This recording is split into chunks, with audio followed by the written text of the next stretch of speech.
El diseño de la virtud redentora del sufrimiento, que será pilar del cristianismo, logrará su espaldarazo definitivo en el llamado Deutero-Isaías. Esto es el texto que se atribuye a Isaías, pero que fue escrito por el redactor deuteronomista 2 siglos después. El texto denominado Canto del Siervo de Yahvé, Isaías 42 del 1 al 9, Isaías 49 del 1 al 6, Isaías 50, 4 al 9, Isaías 52, 13, Isaías 53, 12. Ya se presenta como aceptado por Yahvé el sacrificio expiatorio del sufrimiento del siervo, personificación de la comunidad exiliada y, por representación, del verdadero pueblo hebreo. De esa manera, la élite sacerdotal afirmaba asegurar la salvación de todo el pueblo, aunque éste no hubiese hecho nada para merecerlo, ya que el justo, mi siervo, justificará a muchos. Isaías 53, 11. Y será puesto por alianza del pueblo y para la luz de las gentes. Isaías 42, 2. Ya que al producirse el inevitable fin del exilio, se demostrará ante el mundo el poder sin igual que emana de Yahvé. En este texto absolutamente fundamental para el futuro nacimiento del cristianismo, se deja asentada por siempre la posibilidad de ver en el varón de dolores, Isaías 53, 3, que el anuncio del papel de Mesías, sufriente que se haría encajar a posteriori con la historia de Jesús de Nazaret. Tal como es fácil adivinar, las profecías que se escribieron durante el exilio, al contrario de las fechadas en tiempos anteriores, son todas ellas de consolación, así en textos como Isaías, Joel, Zacarías o Salmos. Se coincide en presentar la promesa de una milagrosa intervención de Yahvé que destruirá a todos los pueblos paganos, especialmente a los babilonios. Por la misma razón, no es de extrañar la confluencia de la esperanza en el mesianismo real davídico con las intensas especulaciones escatológicas que surgen en medio de la pobreza a que obliga la vida del exilio. El texto de Zacarías 9, del 9 al 10, en el que se anuncia la llegada a Jerusalén de un rey humilde montado en un asno, habla bien a las claras de la esperanza que se albergaba en un inminente regreso a Judá, pero también de la condición poco menos que patética en la que creían que se encontraría el Mesías davídico tras la miserias impuestas por el cautiverio babilónico.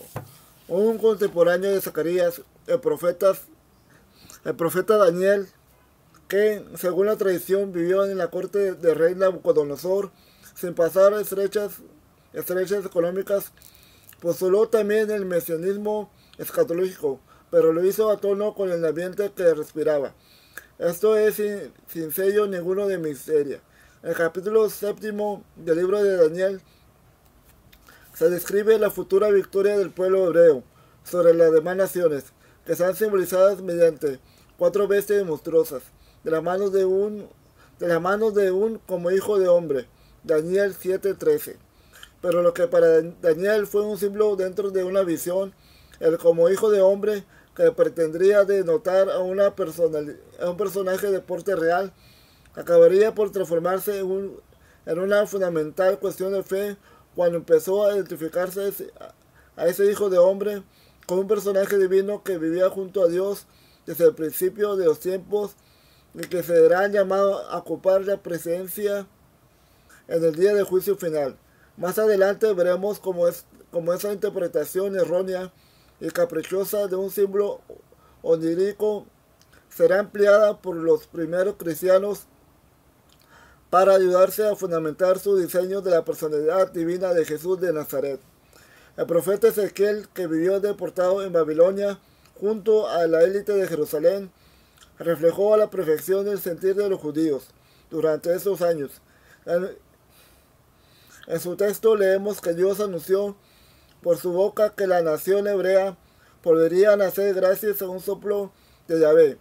Ezequiel 37 del 1 al 14. El pueblo sería purificado gracias al retorno a la práctica de la ley. Esto es merced al establecimiento de un pacto de paz que será pacto eterno. Ezequiel 37, 26 al 28. Que Israel y Judá volverían a unificarse de nuevo. Ezequiel 37, 15 al 28. Que la dinastía davídica sería restablecida mediante el Mesías denominado mi siervo David. Ezequiel 34, 23. Ezequiel 37, 24, 25. Tales profecías no pasaron de ser puros anhelos de un colectivo que se aferró a la esperanza para no sucumbir. Por otra parte, Ezequiel, como miembro de la clase sacerdotal que era, no se limitó a redactar metáforas del futuro, sino que más pragmático fortaleció todo aquello que pudiese facilitar el poder del clero, ritos de jerarquización, descanso semanal con sacrificios, con visitas a disponer de un sistema de control social que fuese capaz de reorganizar la nación hebrea cuando llegase la ocasión. Y la oportunidad se dio. Finalmente, en el año 520 a.C., cuando el rey persa Darío I, que necesitaba tener una colonia agradecida en Palestina para usarla como una posible base que facilitara su intención de emprender la conquista de Egipto, ordenó el regreso a Judá de toda la élite hebrea que aún permanecía en el exilio babilonio. La liberación se produjo 67 años después de la derrota de los judíos ante Nabucodonosor y, claro está, no faltó tampoco el consabido sacerdote redactor que añadió al libro de Jeremías una profecía posteriori en la que, sucedido ya los hechos, anunciaba los pormenores de la invasión de los babilonios, de las condiciones del exilio y de su duración por 70 años y de la llegada de los persas. Jeremías 25 del 8 al 14.